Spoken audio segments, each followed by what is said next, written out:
ramen ba hanap mo, manood ka kung saan. Let's go!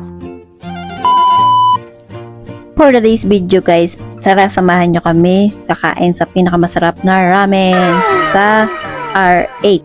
Bagoan lahat, bibigyan ko muna ng mic ang aking kaibigan na nag-birthday na si Jenica. Happy birthday! Ito na nga, excited na nga ibigay sa kanya. Bago pa man din kami makarating sa aming paroroonan, kasama ko pala dito, mga ka-work ko, na si Ganda at aking kumare na si Maricong Carver.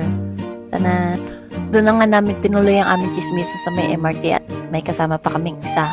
Si Jenica! Sorry na at gugulatin ka na naman namin. Tanan! So kala nila nagpipicture ako. No!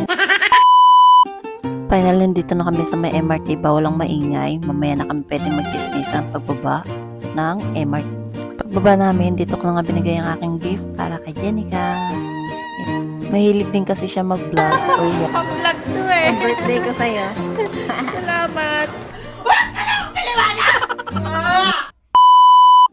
So finally, andito na kami sa may station kung saan kami unang naligaw. Dahil bida-bida ako, hindi namin agad na-check yung address kung saan kami lalabas na exit. Hanapin na namin ng ramen guys. Let's go! Pag mahal mo, isogo mo. Charis! Mali ang nilabasan namin kanina na dapat exit 7, not exit 2. Ay yung pinakapalatandaan na lalabasan nyo kasi paglabas nyo dyan sa exit 7, andyan na ang pinakaramen. Ayan ang bubungad sa inyo. Sa ngayon ako munang videographer kasi talagang hindi ko pa kaya yung solo ko talagang mag-vlog. So finally, andito na nga kami at talagang kinasasabi ka namin tong kainin. Let's go! Hindi ka magsisisi pala dito guys kasi talagang napakasarap, napaka-ambience pa ng view. And napaka budget meal lang talaga ng ramen nila dito. Habang nag-order sila, ako naman nakakagutom yung amoy, talagang nakakatakam. At tara na, simulan na natin. Kala namin 5 PM pa sila mag-o-open at yun pala maaga din nila sinerve ang aming in-order. At ayan na, mas maganda pa rin yung may reservation ka dito para mas maaga. Itsura pa lang mukhang talagang masarap na. Talagang excited na rin kami kainin dahil dito hindi kami nakapag-picture. Nasa? Limit? Ah, sarap. Sarap? Tatlong Dito natakam na din ako at ito na nga, kumain na rin ako.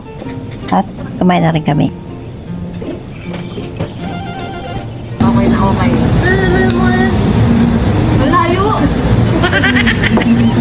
Sa mga magtatanong kung saan nga pala to, galing kaming R19, bumaba ng R8 and exit 7. Few minutes later. So yan, tapos na nga kami kumain at talagang naubos namin ng aming kinain at sulit na sulit ng inyong binayad. And yan. Sarap na. Hindi ka mo, kasi tawag ang ano. Oh. Tara. So ngayon guys, tapos na kami kumain. So finally, anong rate mo sa ating ramen? 110? Wanted? Eh, anong rate mo sa ramen na kinain natin kanina? 10. At ikaw? 11. Oh, yan, 11 siya. So, try nyo na din guys. At dito na namin puputulin ang aming Video. video. Bye-bye!